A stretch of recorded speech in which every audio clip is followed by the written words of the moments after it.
Sometimes our parents happen to do things that are wrong. They make mistakes. They say that which is wrong. Sometimes you want to marry a person that belongs to a different race, and very unfortunately your mother or your father will follow tradition or culture which is far from Islam. They may say, I don't want this to happen, and give you any excuse because they're guilty of sinning against Allah. It doesn't mean that they can use against you the cheap blackmail of saying Jannah lies at my feet, so you'd better obey what I'm saying, but rather you need to correct them very politely to say, my mom, my dad, you know, racism is not Islamic. It's not something that Islam allows. Subhanallah. So it doesn't mean they should use the statement that Allah has made in the Quran to blackmail you and I to believe something un-Islamic or to do something that is not from Islam, but rather we will correct them very politely and remind them.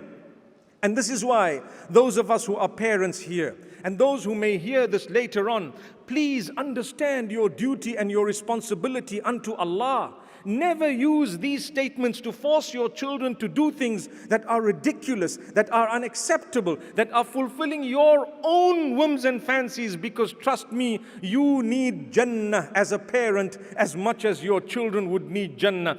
Just like your children serving you would be their entry into paradise, you being kind to them and having mercy on them and obeying the instruction of Allah will also bring about that paradise for you. May Allah subhanahu wa ta'ala guide us.